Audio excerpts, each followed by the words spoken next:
what do you fear about your own power?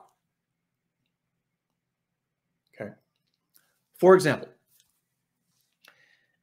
if you were the kind of person that's like, no one in my family listens to me, no one in my workplace listens to me, I'm like a voice in the wilderness, and if only they listened to me, everything would be fine. Okay, cool.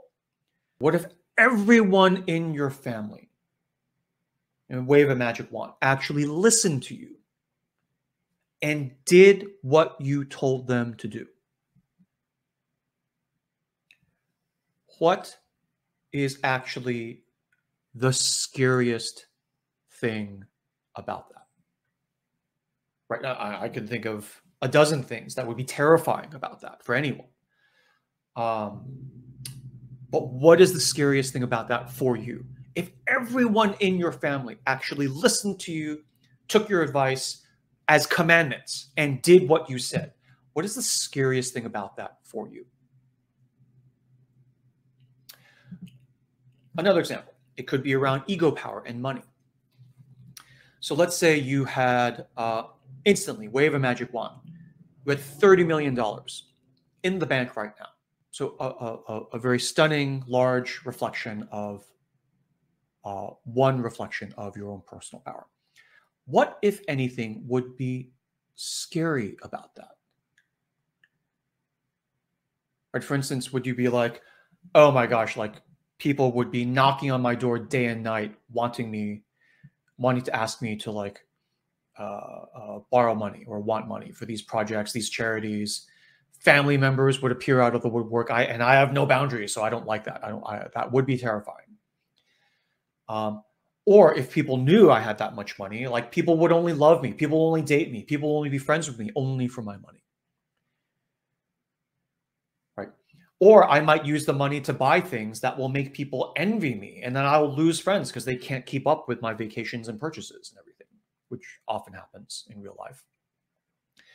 Or I may end up promising not to do this, but I may end up spending a bunch of this money to purchase things that I will ultimately use to hurt myself.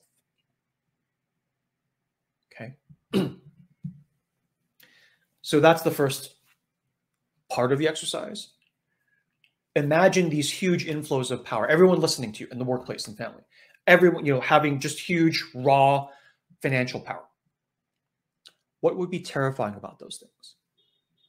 So that's part one. And then part two is, now after you've done that, you may find that, okay, there's a million reasons to fear your personal power. Fine.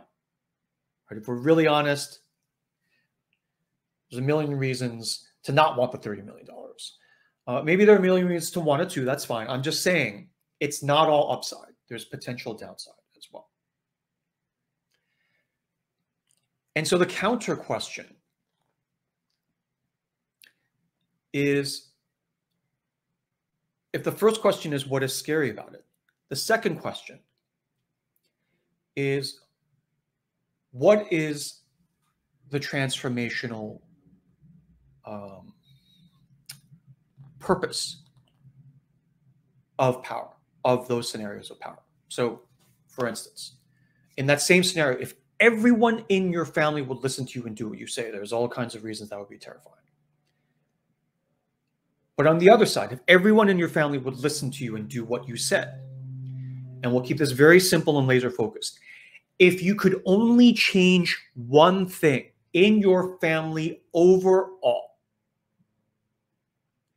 said another way, if there were a transformation you could affect in your family, but only one, what would it be? They'll all listen to you. They'll all do what you say, but for only one thing. There's only one thing you could change, but you can change it. It's a silver bullet. You fire it, it will work, but you only get one. What would it be?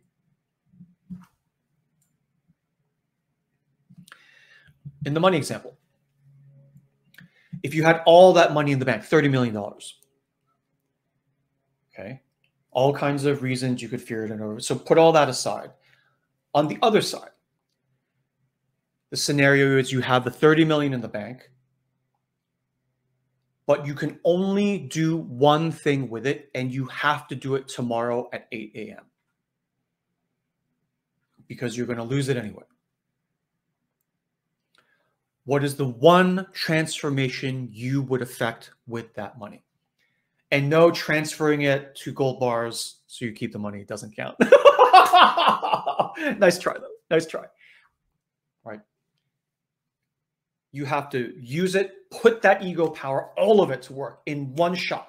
Silver bullet, whatever you put it against, the thing will move, right? But you can only do one thing, one transformation you would affect. Only one, and you need to decide and implement by tomorrow. What would it be? Okay. And so what you may find with an exercise like this is that you compare the answers. Typically what will happen is when you land on the correct answer that makes your body zing, right? We're like, oh my gosh, that is what I would do. If there was, I mean, all the complaints about my family, if there was only one thing, it actually would just be this one thing.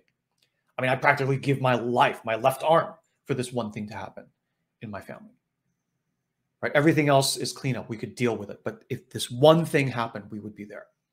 And similarly with the money, if this one transformation I could affect, everything else is just cleanup afterwards, just tying up loose ends. But this is the one thing, right? Then you will have your answer to what you would use with power. And in the face of that, I mean, this isn't a retreat, or we're not going to do this live, but hypothetically, what would happen if you walk through it in stepwise manner is once you land on the right answer, all your fears would fall away. And you would recover your own inner power. It's not like you go digging for it and it's like, oh, I found it. Now what do I do with it?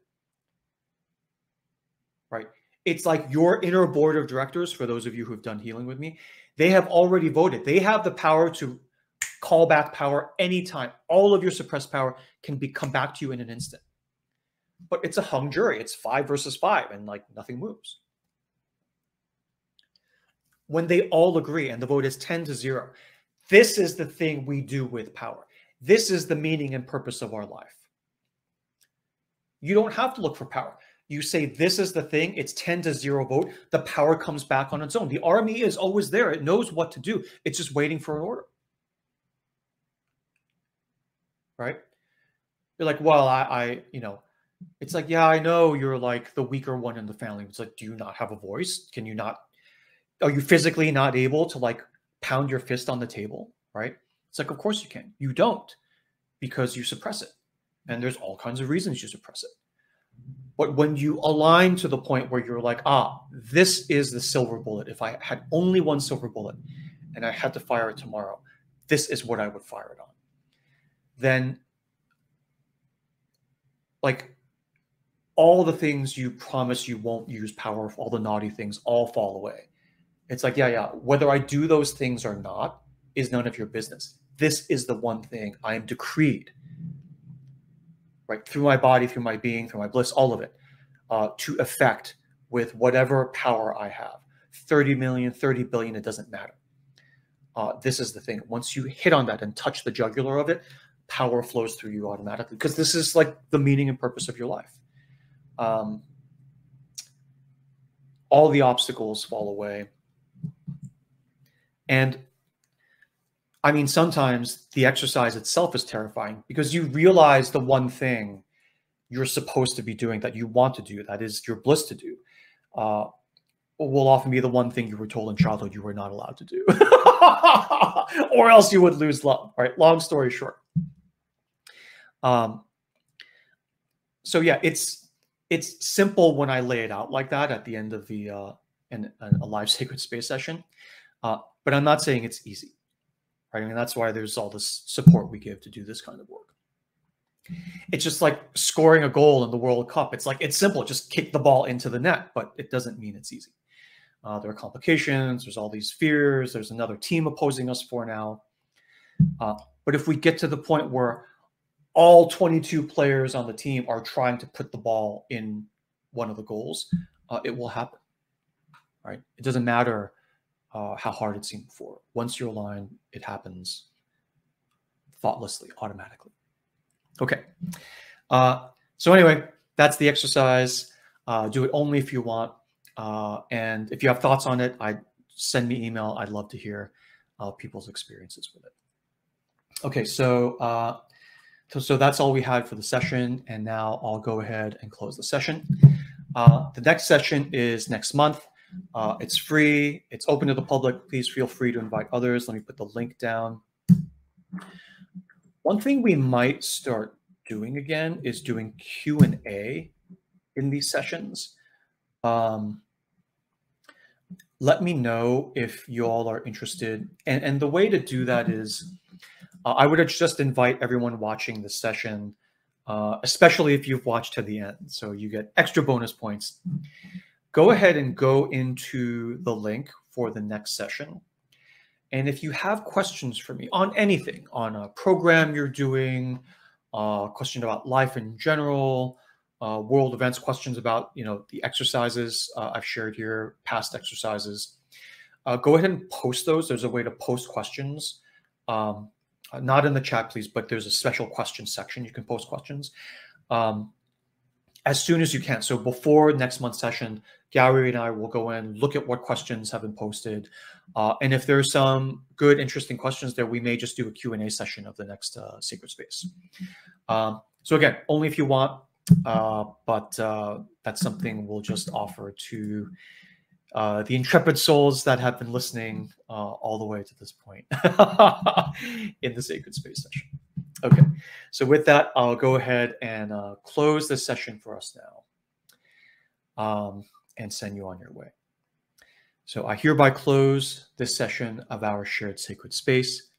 Thank you for holding this space with me and with us, and thank you for sharing the nourishment, the emotional nourishment, and the spiritual nourishment of this shared sacred space with us. I give you my blessing. Go in peace, bestowed with blessing, free of fear, free of threat, and free of the undue control of others. Have a great day, have a great week and month, and I will see you all in the next session. Happy Sunday, everyone. Thank you.